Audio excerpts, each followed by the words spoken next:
Hello. I've been re-recording all of my solution videos for all my puzzles, because I added, as you can see, extensive hints to all of my posts, anywhere from 3 to 5, depending on the puzzle difficulty or how much I'm intending on hand-holding in each puzzle. I wasn't sure if I was going to re-record them for the Variant 101 series, because I'm intending to probably make a Patreon soon, and I didn't know if I'd maybe want to put that on there. But the puzzle's already been available. The solution video, original one for this, has already been available. I'm not going to put that behind a paywall, so I'm just going to re-record it now, was my decision. So I'm going to do 2 in 1 here. Hopefully this doesn't run on for too long, but I'd rather just record these all in one here. So we have level 1 and level 2, Variant 101, Killer Cages. So first the blurb, if you're starting with this one and haven't seen the others, or any other of my videos. Variant 101 series introduces common variant Sudoku rules, frequently using dynamic fog, which I'll explain what that means in a moment, to help point the solver where to look next. The target audience is those who are comfortable with classic Sudoku, but new to variant Sudoku. In other words, you are expected to be able to identify things like, but not limited to, pairs and triples and rows and columns and boxes, and know how to take advantage of them. I welcome everyone to try this series regardless. Just be warned you may have a harder time if you're new to Sudoku in general. I also had a note that on Logic Masters it's a 2 in 1 post here. I've abandoned that because I didn't really get perfect feedback on that. So it also looks a little cramped. It's weirder and harder for me to get the HTML for the post to look right. So yeah, so there's a bit more hints here than would otherwise be needed in some other puzzles for the types of deductions you have to do here. But again, this is a beginner puzzle, or it's meant to be beginning to learn these bits of logic. I've had some people cover the series and even individual puzzles from it, and had feedback that certain steps were pretty tough. And I think partially intended, partially it's just an effect of the way I did the series. I don't want to ramble too long about it here, but what effectively ended up being the goal of the series was it's less that I'm walking you through every single thing that you need to learn about these, and more that I'm just providing puzzles that are approachable level of difficulty that force you to learn how to do things. Because there's other series that will do this sort of thing, and they will spend 4 or 5 puzzles in a row that will teach one concept and really cement that concept in your head. And those are good and fine, but I think there's a lot of those out there, and it's also just not really my style of setting. I'd rather just give 1 or 2 puzzles to introduce you to rules and kind of assume that you'll pick up on that as you go. Which may or may not be the case. It may not be the series for you, if that's not your style of learning. But I've gotten good feedback on the series, so I'm doing something right. So that's the style I settled on, and that's the style these are. I gave 2 for Killer Cages because I was originally planning to do 2 rules for 2 puzzles for each rule. I ended up not doing that, but we'll at least get to see what that looks like here. I do, however, need to copy the hints over, and I am very bad at remembering how to do this. So I'm gonna do this. Look away for a second. Don't see the hints. There we go. I swear one of these videos I will remember to do this before I actually start recording. I had just typed up the hints before I started recording this, so I never actually put them back over to my notepad on the other monitor. Let me make sure I have this ready to go. Okay, so let's look at level 1. So the only rule in play here is, well, dynamic fog and killer cages. There's no other variant logic that'll be used here. So we have normal Sudoku rules, 1 to 9 in each box, row, and column. Dynamic fog means the fact that we have grayed out parts of the grid here. There will be other cages and other things we'll see underneath the fog, but they're all hidden right now. And so the idea is you place digits into the grid, just like normal. Sometimes you'll have to place digits into the fog directly. That's fine as long as you're not guessing. In other words, you should not be going to one of these cells and just typing in 1 to 9 to see what's under the fog. That completely defeats the point. That will solve it for you, but it's not going to give you the logical steps to get there. And if you're new to variant Sudoku, you might not necessarily know that when we set these puzzles, there is, as long as you're solving a puzzle that's good and not like a weird outlier, there will always be a logical path from the start to the end, where you don't have to do guessing like that. If you ever find yourself having to do guessing, that means either the puzzle's really bad, and they expect that for some dumb reason, at least in my opinion, or it means you're not taking the right approach, or you're missing some sort of logic chain elsewhere. So that's one thing to kind of do first, is to always trust that the setter has set a certain path of logic for you to find, and your job is to find it, not for you to guess. As for the actual main rule here, we have what we call killer cages. I know some people don't like calling them killer cages because the word is not really the best, but that's what's stuck on for years, so some places just call them cages. But you can have cages that aren't killer variants, so it's a little weird on how we name it. So it says digits in dotted line cages must sum to the number in the top left corner of the cage. So straightforward, these two numbers sum to 15, these two numbers sum to 11. That's the idea. It says then, if you want assistance on the mental math, so like knowing kind of what combinations of numbers work here, then you can turn on the killer calculator in Settings Advanced. And that is here. If you go down to Advanced, we have Killer Calculator. You can see behind the rules here, or the settings window, you can see the thing toggling on and off. That's what this is. It says no valid cage selected because I don't have a selected cage. What if we go to the 13 cage? It pops up with the 3 different ways you can sum two numbers to 13. I think I missed one part of the rule that says digits may not repeat within a cage. That's usually standard for this rule. You'll see in level 2 later on, the rule doesn't actually say that. No, it does say it, never mind.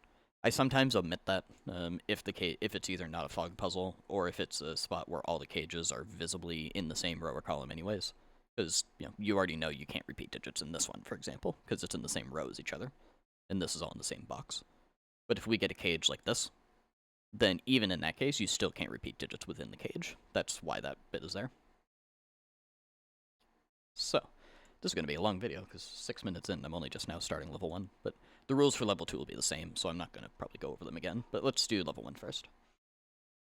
And like I said, I put a bunch of hints on Logic Masters, so they pretty much prescribe exactly how you should go through the solve path here, if you want them, so let's start with that. Hint 1 for this one says, box 1 is the intended starting point.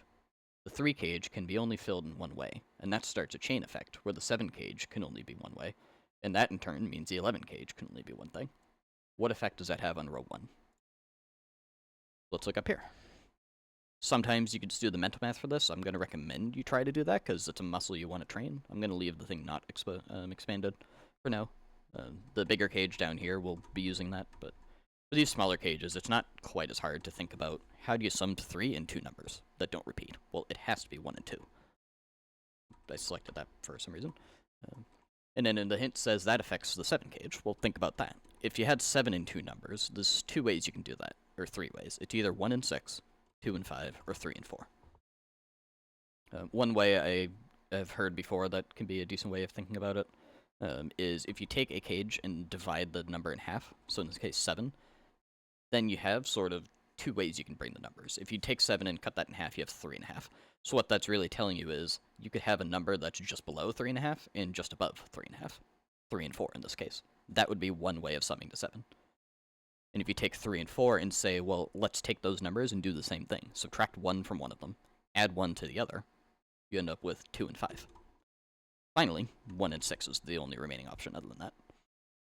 That trick is easier to do on even numbered cages, so maybe I'll use that when we come down to the 12 cage, but we know we have 1 and 2 used up in this box. So this is where the classic Sudoku skills come in. Recognizing there's a pair 1 and 2 here, you cannot have a 1 or a 2 elsewhere in the box now.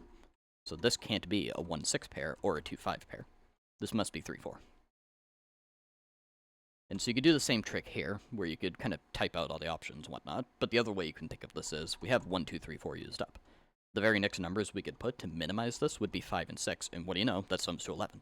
So that, just by extension of, we have 1, 2, 3, 4 used, that has to be 5, 6. It mentions what effect does that have on row 1. Well, this now has a 7, 8, 9 triple up here. And so the extension of that would maybe be, well, what happens over here now? Because we can't have 7, 8, 9 in the row. 15 cages can be made in 2 different ways. We either have 6 and 9 or 7 and 8. This now can't be 3 of those. So this must be 6, that must be 9. This one, again, 6, 9, or 7, 8, and it can't be 6, 9 because we have that in the box already. This one also 6, 9, 7, 8. But we have a 7, 8 in the row. This can't be 7 or 8, so neither can this. And we also have a 9 in the row, so this is 6, 9. 13 as an option has 3. So we have 4 and 9, 5 and 8, or 6 and 7. Now you'll see there's only a couple ways we can do that to begin with, but 2 of them are locked out by the 6 and 9 here. Can't be 9, 4, can't be 6, 7. Now this is, again, I just rattled off those cage options. That's just something you just generally get better at. The more and more you do this. This is why I point out the killer calculator. You could look at the options there, but I do recommend trying to maybe not memorize every single option, but recognizing, like, hey, 13 is a decent option that only has a couple things. What are they? And the way I would normally think of it is start at the biggest number. Knowing that a 13 cage could have a 9 in it, we'll ask what goes with 9. Well, it's 9 and 4. If it's 8, well, what goes with 8? Then it's 5. And then you can kind of work at it that way. So that completes all this chain here. Ooh, I missed oh, great. I missed hint 2. Hint 2 basically kind of hints at what we just did, sort of. It's not all of it, so I guess I'll just read it out now. Hint 2 says, after box 1 is sorted out a bit, you can use the info from it to continue around the grid. Row 1, column 9 is now known, which we just did, and that results in all the cages attached to it being heavily reduced or worked out, which we just did. Similarly to in box 1, then, the 7 cage in box 7 is also forced, and that has an impact on box 7's 12 cage.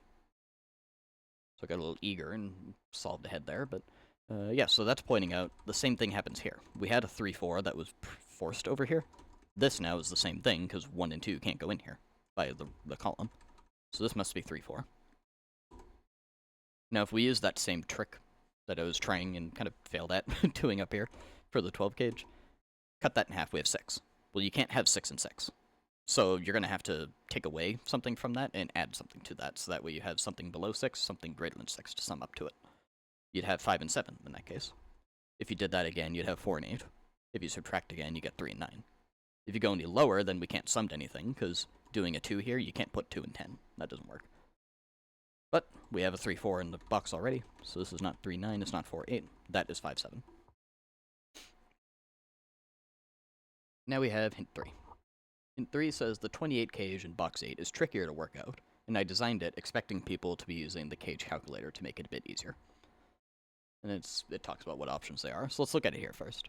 Expand this. We have 2 options. We have 4, 7, 8, 9, 5, 6, 8, 9. So there are sort of 2 ways you can think of this.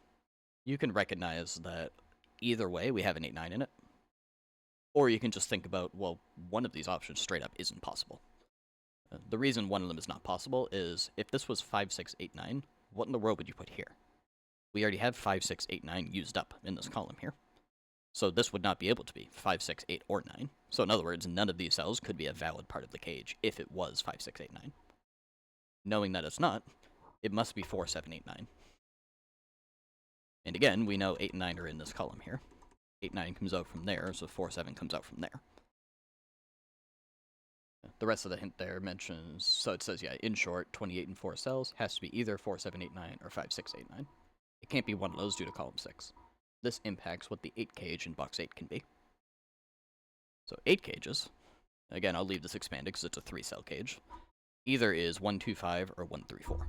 Either way, first, there's always a 1 in an 8 cage that's 3 cells big. So that's one of those things you kind of memorize after you've done this enough. But you can see why that is the case there.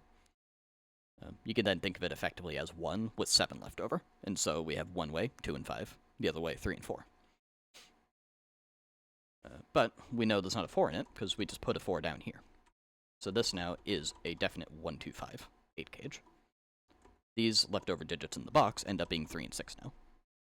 So again, classic Sudoku skills come in handy there to think about the fact that we now have 1, 2, 3, 4, 5, 6, 7 cells used up here.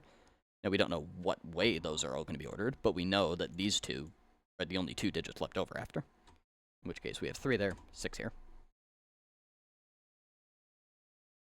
And so now, I was like, what do we do now? Oh yes, we have a pair here.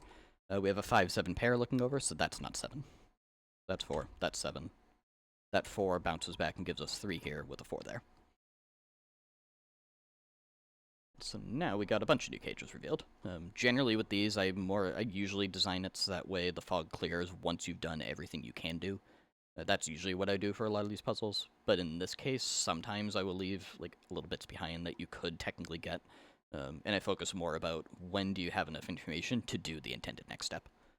And so what that means is these cells here, maybe you could have gotten some other info elsewhere, but these are the parts that are necessary to work out what you have to do next.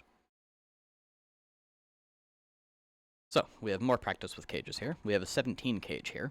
An important takeaway here is 17, even though it's such a big number, there's only one way to make that work, and it has to be 8 and 9.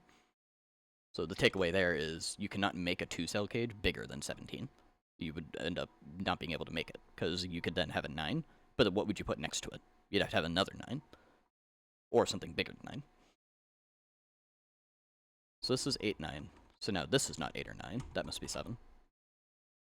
Again, classic Sudoku logic, ask yourself what's left in this column. We only have 2 spaces remaining that we haven't thought about yet. And that's going to be 5 and 6. This cannot be 5 because we have a 5-7 pair over here. That's 6. That's 5. That gives us 8 here, 5 there. Now we can maybe look at this 9 cage and ask what could go in here. Well, we have 4 different ways of summing to 9. I'm going to leave this expanded at this point.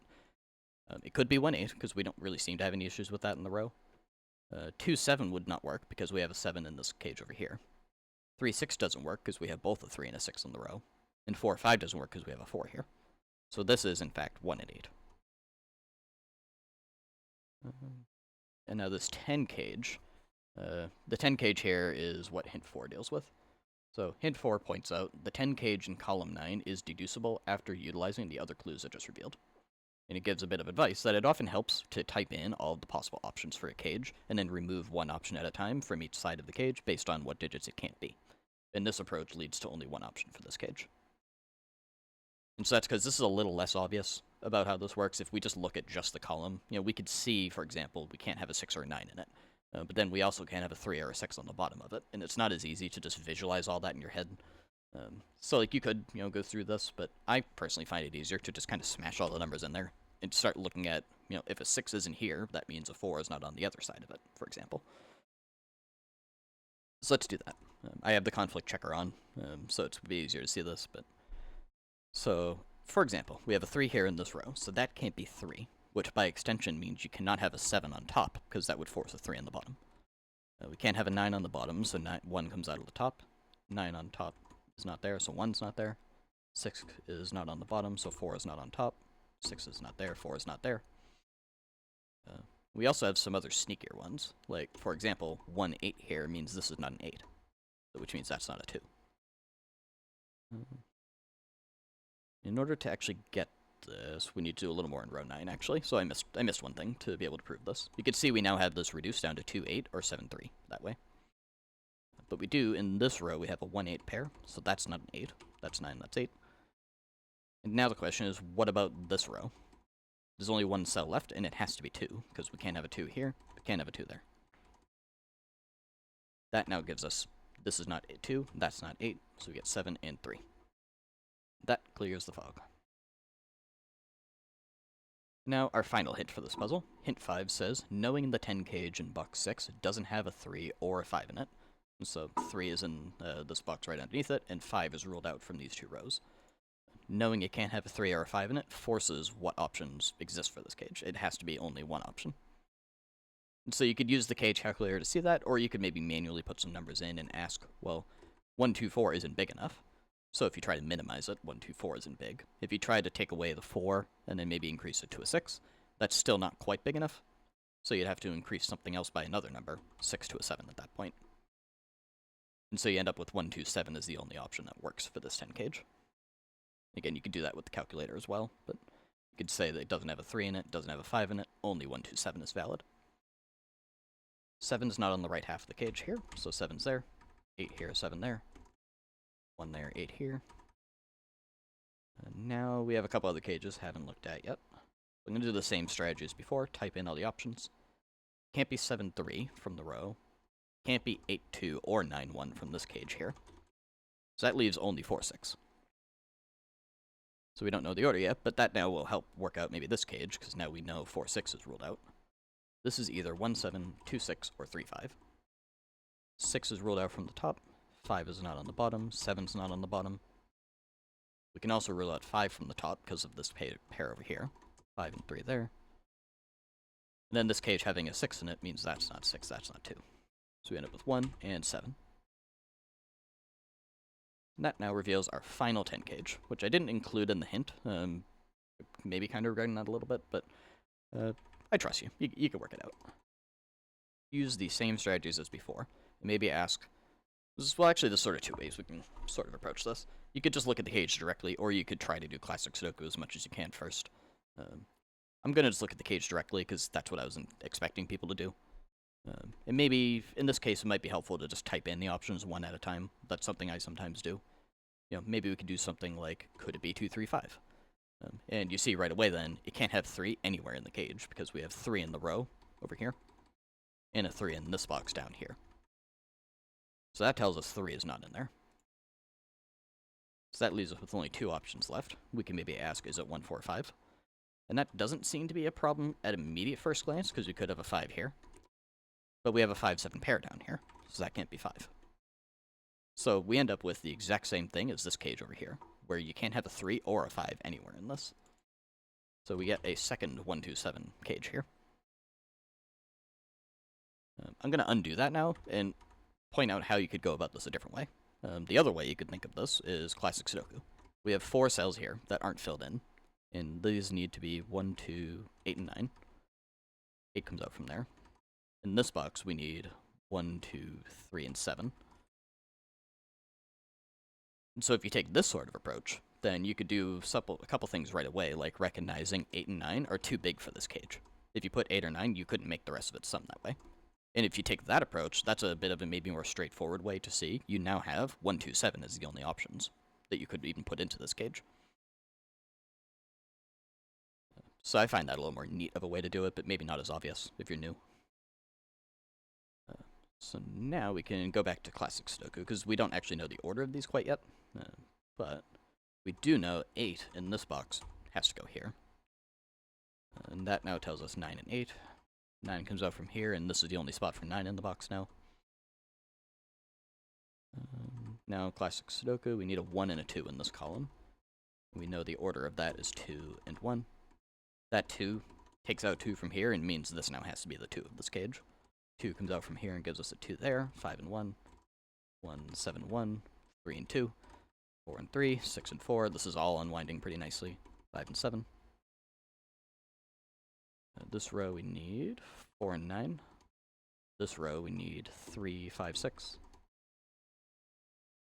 This column needs 4. This row needs 3 and 9. 9 and 3. That tells us the order of these. We have a couple more quadruples here. So this is 4, 5, 6, 8. 4 is not there, 5 is not there, 8's not there. This is 4, 6, 7, 9. 7 and 9 are not there. 4 and 6 are not here. We know the order of this. This is probably going to unwind most of the middle now. This is now a 4, 5, 6 triple, so that's 8. This column needs a 2 and a 3. Here we need 4, 5, 8. That's 8, 5, and 4. Now here we need a 2 and a 5. Here we need a 1 and a 3. That's 6. That's 4, 5, 6, 3, 4, and 6. Yeah, so level 1 is done. We're at 22 minutes. I'm a little hesitant on whether I really want to do both these in one video, but I think it's probably a good idea too, so I'm just going to keep going. Obviously, I sped through the classic Sudoku at the end there, because again, you're expected to be able to at least handle that part for yourself pretty well. The cages are really the only new part, thinking about how to integrate those into your classic Sudoku thinking. Let's close this tab, and here is puzzle number 2 in the series. Let me move up, make sure I have the hints here. So I'm going to mostly just skip over the rules here because they're the exact same. We have the normal Sudoku rules again. Dynamic fog works the same, and cages work the same. So that's all just standard. It again recommends put on the killer calculator. I think it comes way more in handy on this puzzle. I don't even give any 4-cell cages in this one. They're all 2 or 3, but some of the 3-cell cages are not as obvious to work out, just mental math-wise. And the calculator helps with that a lot. So let's restart this. So right away, we will start with hint number 1 for puzzle number 2 here. Hint number 1 says, all rows, columns, and boxes in a Sudoku grid will sum to 45 due to the digits 1 to 9 summing to 45. Now, if you've ever watched a Cracking the Cryptic video, you'll probably know that because they say it all the time. It says, this fact is quite important for the 3 revealed boxes at the start of this puzzle. What digit must go in the non-caged cells to make the boxes sum to 45? Alternatively, think about what digit can't go into each cage. So, there are a couple things we can think about. Again, the whole summing to 45 thing is very common rule, or kind of common fact that's useful in these killer cage puzzles. And there's sort of the 2 different ways you can apply that there. So if you think about the cages, the box summing to 45 logic, you have, right window selected. We can start with these, because these are maybe the more easy way to think of it. We have 10 here, 10 there, 10 here, and 10 there. So that gives us a sum of 40 across those. So what is that? Well, that has to be 5 now. Again, the other way of thinking about it now is to think, well, 10 cages, at least in this case, because there's 4 of the same type of cage, there's 4 ways to sum to 10. None of them involve a 5. So that's another way to think of it. 5 must go there. Same exact logic down here. This one's a little less obvious, but again, both approaches work. You could think of it as 4 groups of 9 gives us 36, with a 9 left over in the center. Or, again, alternatively, you can never put a 9 into a 9 cage. So 9's not going to go in any of those spaces. 9's in the center. So right away I knew that was how I wanted to start this puzzle, because that's a very important bit of useful information when it comes to killer cage puzzles. So now, let's see. Okay, I actually did not give any immediate hints on what to do next here, which is fine, I guess. Expecting you to just use your classic Sudoku skills now to take advantage of the 5s that we just put in. Next question might be to ask, well, we just got, what cages? We just got a ton of cages in the lower right area of the grid, and also these up in the top left. So let's start looking at those. What could they be? Using our tricks from the first puzzle, it's good to just think about what are these options. Well, 4 has to be 1 and 3, and 16 has to be 7 and 9. Again, these are totals you'll just kind of memorize after you do this more. This 5 over here in this column is putting a lot of pressure on these cages that exist. For example, this 14 cage is either 5-9 or 6-8, and it can't be 5-9 now. That's 6 and 8. This one had 3 options, 4-9, 5-8, 6-7, and it can't be 5-8, and it also can't be 6-8 or 6-7 because we have a 6 down here. So this is 4 and 9, and we know the order of those. Now this cage is under a lot of pressure. If we type in all the options and do the trick from before, you could take out 4 and 6, take out 9 and 1, and take out 2 and 8, all from info in the column. We end up with 3-7 only. And we actually know the order of that because we have a 1-3 pair here. So this is not 3. That's 7, that's 3. What does that leave for the column? We need a 1 and a 2. Let's look at this row now. This is either 1 and 5, which it can't be, or 2 and 4. So that is a 2-4, meaning this is no longer a 2. That's 1, that's 2. 15 cages are either 6-9 or 7-8. It's not 9, so that's not 6.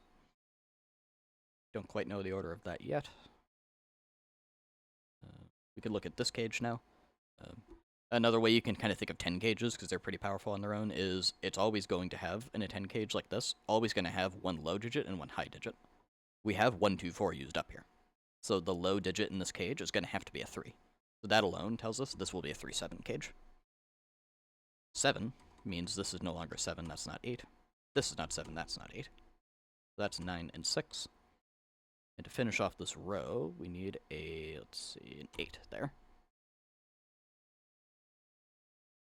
This cage up here is a 7-9 pair, means this is not 7, that's 3, that's 7. And that reveals our fog. So now we have a lot of info kind of happening in the center right area of the grid. This is going to seem a little overkill, but I'm going to pencil mark all of the options for these 9 cages, which is basically just 1 to 8. This is really good practice for memorizing these cage total options. So for example, this one. We can't have 2 on the left, which means 7 comes out from here. Can't have 8 on the right, so 1 comes out there. I'm going to do the same for all of these options. Do it quicker in my head here. There. This will be useful in a couple moments once we look at the new cages that just got revealed. I'm personally the type to pencil mark all of these options in. A lot of people would say I am insane. A lot of people do think that people doing this are insane. I would rather have the info visible there, so that way when I'm staring at things, I can think about these options. But if it overwhelms you, then just don't worry about it. And just, you could think about it on a 1 cage at a time basis. So, hint number 2 says, knowing the 19 cages can't have a 9 or a 4/6, depending on which one you're looking at, means there's only one option for each. Then it talks about afterwards, the 18 cage in box 6 is forced due to the digits in the box and the 19 cage in row 5. It's a bit less obvious, so this is a case where the killer calculator helps. Pay special attention to how all of this information restricts the cages in box 5.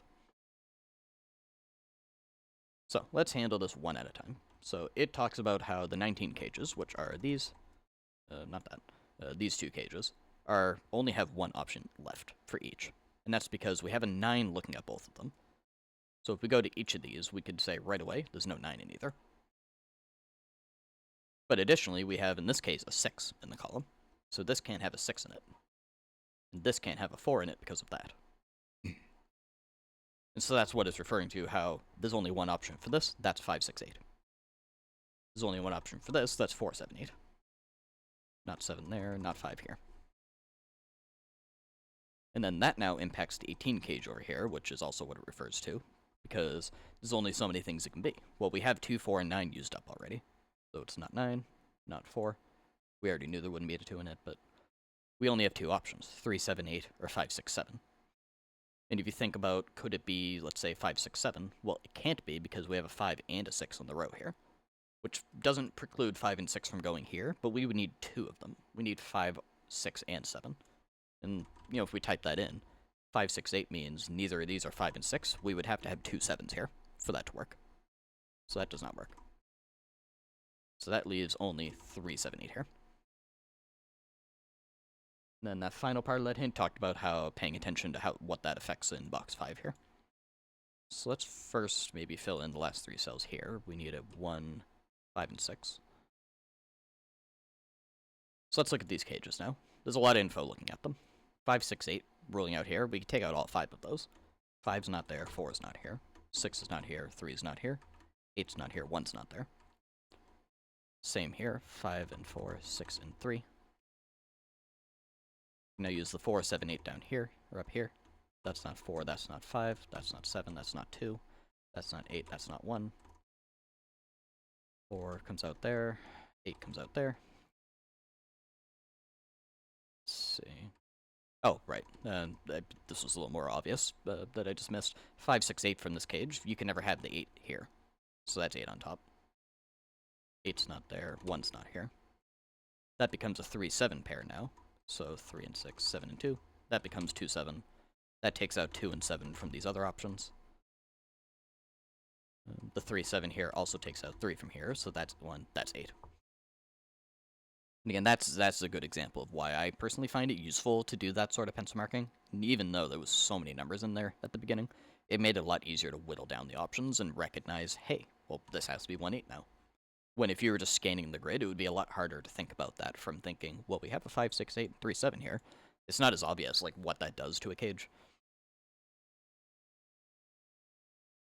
Yeah, hint number 3 is relevant now. Although I will say this is definitely meant to be sort of one of the trickier but also clever parts of this puzzle. I was a little hesitant on including this one, but hint 3 says, 7 in box 8 is restricted, and you can use the revealed 6 cage to place it. So that draws our attention to 7. Well, we have a 7 here, so 7's not there, it's also not there. We also have a 4, 7, 8 here, so 7 is in this part of the column. So 7 is in one of those.